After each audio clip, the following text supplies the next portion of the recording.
In Kilinochchi district, we are frequently experiencing the flood disaster, but unfortunately last year we got one Brevi cyclone also. During the Brevi cyclone, the best part of the Kilinochchi affected. So we asked some assistance from the SLRC. They extend their support and we support to the vulnerable families.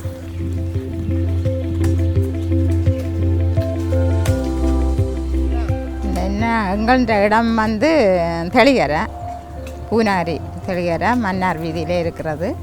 மற்றது எங்களுக்கு மார்கழி மாதம் எங்களுக்கு வெள்ளம் வந்தது, காற்று மழை சரியாக அடிக்கப்பட்டது. எங்களுக்கு படிக்கு மேலேயே தண்ணி வீட்டுக்கு வர அளவுக்கு வந்துட்டுது. இங்கே முற்றுமுழுதாக இந்த கார்த்திகை மாதம் மார்கழி மாதம் மழை இருக்குல்ல, அந்த மழைக்கு இங்கே வெள்ளப்பெருக்கு கூடி இங்கே குளம் ரெண்டும் முட்டிக்கிட்டுது. போகிறதுக்கு வடிகால் அமைப்பு ஒன்றும் இல்லை இங்கே. அதனால் எல்லா இடம் வெள்ளம் வந்து பெரும் சிரமம், வந்து மக்கள் குடியிருக்க முடியாத சிரமம் இங்கே ஏற்பட்டிருக்கு. இப்போவும் சில இடங்களில் வெள்ளம் நின்று கொண்டான் இருக்குது. இதால் நாங்கள் பெரும் பாதிப்பு. அதைத்தான் நாங்கள் உங்களுக்கு முன் வைக்கக்கூடிய ஒரு காரணமாக இருக்குது.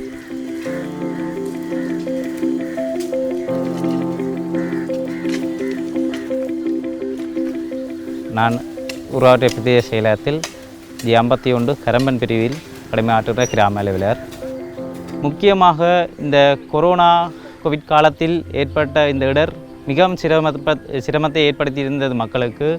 உண்மையாகவே மக்களின் வாழ்வாதாரம் இயல்பு நிலை எல்லாம் பாதிக்கப்பட்டிருந்த நேரத்திலே நாங்கள் கிராம அலுவலராக நாங்கள் நேரடியாக மக்களுடைய தொடர்பு கொண்டுள்ள நாங்கள் இவ்வாறான இடர்களை சந்தித்த மக்களுக்கு நாங்கள் நிவாரணங்களை ஏற்படுத்தி கொடுக்க முனைந்த போது எங்களுக்கு இலங்கை செஞ்சிலுவை சங்கத்தினூடாக நிவாரணங்கள் கிடைத்தது மிக சந்தோஷமான விஷயம் ஒன்று. என்னென்னு சொன்னால், இப்போ கடந்த மார்கழிக்கு வந்த மழையில் எங்களோட வீடு சரியான வெள்ளத்தில் பாதிக்கப்பட்டுட்டது. அதுக்கு இலங்கை தென்சிலுவை சங்கம் எங்களுக்கு ஒரு 10,000 ரூபா காசு பண உதவி செஞ்சவேல். அதில் சாப்பிடக்கூடிய மாதிரி இருந்தது. வேறு எங்களோட வீடு சரியான ஒழுக்காக இருந்த போதிலையும் அந்த காசை வச்சு நாங்கள் கொஞ்சம் தகரங்களை வேண்டி போட்டு படிக்கக்கூடிய பிள்ளைகளுக்கும் அந்த காசு தந்ததால் அந்த வீடு வசதியை செஞ்சு அந்த லீவுக்குள்ளேயும் அந்த பிள்ளைகளுக்கு அந்த படிக்கக்கூடிய வசதியை செஞ்சு நாங்கள்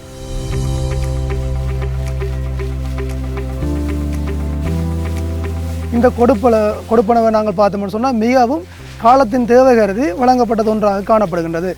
நாங்கள் 10,000 ரூபா கொடுத்தது அவர்களோட வாழ்க்கையில் ஏதாவது ஒரு படிநிலையை நாங்கள் உயர்த்தி இருக்கிறோம். என்னென்னு சொன்னால், வீடில் இருக்க முடியாது, வீடு ஒழுகி கொண்டிருக்கின்றது, அன்றாடம் கூலிக்கு போக முடியாது, எங்களால் உணவுகள் கூட பெற்றுக்கொள்ள முடியாது. அப்போ நாங்கள் கொடுத்த காசு அவர்கள் என்னத்துக்கு பயன்படுத்தினான்னு சொன்னால் அன்றாட உணவு தேவைக்காக பயன்படுத்தியிருக்காங்க. சில பேர் வீடுகள் ஒழுக்கத்துக்காக தகரங்களை வேண்டியிருக்கிறார்கள், சீட்டுகளை வேண்டியிருக்கிறார்கள். அப்போ இது எங்களை பொறுத்தளவில் அவர்களது வாழ்வாதாரத்தின் நாங்கள் ஒரு படிநிலையை நாங்கள் உயர்த்தினதாக கருதுகின்றோம்.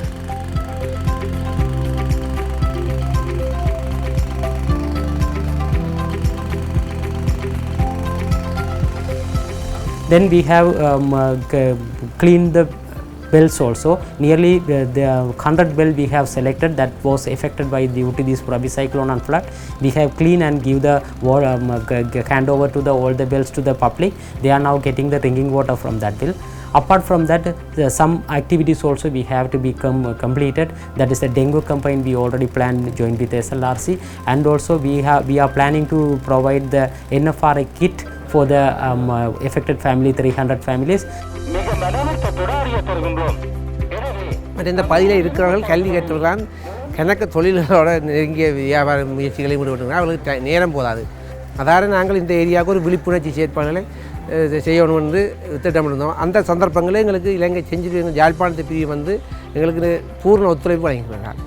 ஒவ்வொரு வருடம் இந்த எங்களுக்கு டெங்கு ஏற்படுற காலத்துக்கு கூட்டியே அந்த ப்ரோக்ராம்களை நாங்கள் அவர்களோட இணைந்து டெங்கு எங்களை உத்தியோகத்தர்களையும் மற்ற இலங்கை செஞ்சிலுவை தொண்டர்கள் வேறும் எங்கள் தொண்டர்கள் எல்லாத்தையும் இணைத்து ஒவ்வொரு வீடுகளாகவும் வீதி வீதியாக ஃபைல் எல்லாம் தனித்தனியாக போடப்பட்டு சிரமமாக செய்கிறதால இந்த வருஷம் எங்களுக்கு இந்த பகுதியில் டெங்கு நோயாளிகள் கணிசமான அளவுக்கு வீழ்ச்சி அடைந்துள்ளது. So I welcome the SLRC Sri Lanka to assist for us, and also we are expecting the future support also. Thank you.